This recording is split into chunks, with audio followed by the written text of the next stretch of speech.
So Troy, what bikes and what cars do you have in your garage? My fleet of cars are slowly been decreasing, but I've got a couple of Lamborghinis and X5 that BMW supply to me. As for the bikes, I've got a few different motocross bikes that I ride every once in a while. In Australia, I've got probably my favourite bike is my Harley Davidson Fat Boy. I'm hoping I'm going to have a S1000 RR very soon in the garage over here. So yeah, that's a pretty good fleet for me. What's your ideal holiday destination? Ideal holiday destination is somewhere where I can be in the sun. Not a lot of people around. Doing water sports, obviously down on the water side. A bit of water skiing or jet skiing with my family, of course, my kids, and just really not having anything to worry about. No plan, no schedule, just to wake in the morning and look outside and see what we're going to do for the day. What's your best sporting achievement outside racing? Best sporting achievement out of racing probably would have been racing bikes. I've done a few car races back quite some years ago in Lamborghini actually, and I've got my first podium. So that's probably my best sort of away from the bike side. What's the favourite food that you can cook yourself? I'm actually getting quite good at cooking now.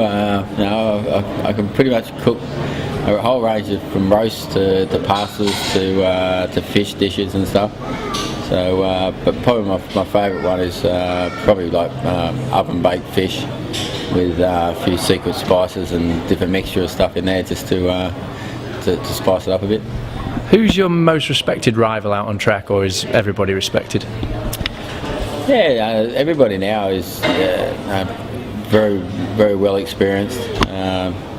Obviously, some of the older guys have got a little bit more racing experience, but I think there's a mutual respect now between most of the riders.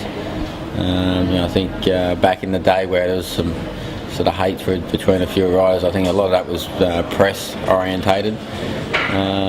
So yeah, I think for myself, there's no one really rider I respect the most. But yeah, all of them I pretty much have a pretty general respect for all the riders on the track at the moment. If you hadn't been a motorcycle racer, what do you think you'd have been?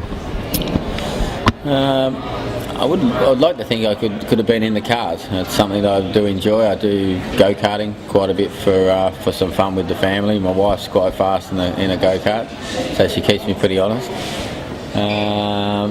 If not, then maybe flying aeroplanes. That's another thing that I enjoy to do. So, but if not that, then I was doing air conditioning and refrigeration as a trade. So I'd like to think I wouldn't be still doing that, climbing around in roof spaces. But you never know. Is there anything that keeps you awake at night? Normally, if we're at the racetrack. It's if we're struggling a little bit with the bike, I normally lay there and do laps in my head to try to mentally go through what I'm feeling and see if we're going to sort it out. If I'm at home, hopefully it's my wife. What's the best advice you've ever received? To live life and love life. It's you definitely got to enjoy it. So racing is a tough lifestyle, and it has to be your lifestyle. But you still need to take time out and enjoy. Going for a beer and barbecue and even eating a bit of what we call junk food when we can. But then know that you've got to get your head down and get fully committed back into getting fit and ready to go out there and to do your job. Thanks, Troy. Thanks very much. Thank you.